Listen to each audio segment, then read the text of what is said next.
আসসালামু আলাইকুম, কেমন আছেন আপনারা সবাই? আশা করি সবাই অনেক বেশি ভালো আছেন। আপনাদের দোয়া এবং আল্লাহ তাআলার অশেষ রহমতে আমরা অনেক বেশি ভালো আছি। আজকে আমরা আলু দিয়ে মুরগির মাংস রান্না করব।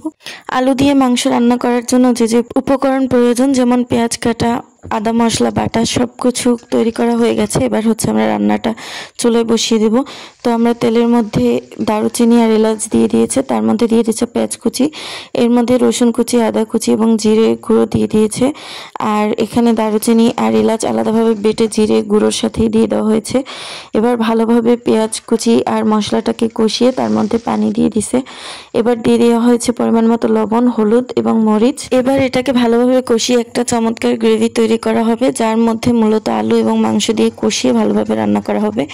তো এটা ভালোভাবে কষিয়ে এটার মধ্যে ঝোলটা কিন্তু একদম টানিয়ে ফেলা হবে। তারপর এর মধ্যে দিয়ে দিয়েছে কেটে রাখা আলু দিয়ে এটাকে ভালোভাবে নেড়েচেড়ে ভালো করে মিক্স করে দিচ্ছে। ভালো করে মিক্স করে দেওয়ার পর কিন্তু এটার মধ্যে মাংস দিয়ে দিবে। যে মাংসগুলো আগেই কেটে পরিষ্কার করে রাখা হয়েছিল সেগুলো এবার এই গ্রেভির সাথে আর আলুর সাথে ভালোভাবে মিক্স করে দিবে নেড়েচেড়ে।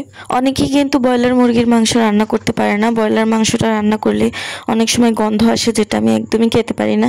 তবে আমার আম্মু যখনই রান্না করে তখন গন্ধটা একদমই থাকে না। তাই আমার আম্মুর রান্নার প্রক্রিয়াটা যদি ব্যবহার করে আপনারা রান্না করেন, আশা করি আপনাদের সেই গন্ধর সম্মুখীন হতে হবে না।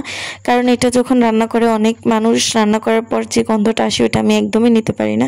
যাই হোক, এবার পরিমাণ মতো ঝোল দিয়ে কিন্তু রান্নাটাকে চুলায় বসিয়ে দিয়েছে। এবার কিছুক্ষণ এভাবে রান্না করার পর আমাদের রান্নাটা একদম রেডি হয়ে যাবে। তো আমাদের আলু দিয়ে মুরগির মাংস রান্না করা শেষ। খুবই সিম্পল এবং খুবই মজাদার এবং গন্ধহীন, ব্রয়লার মুরগিতে যেটা আমি বললামই।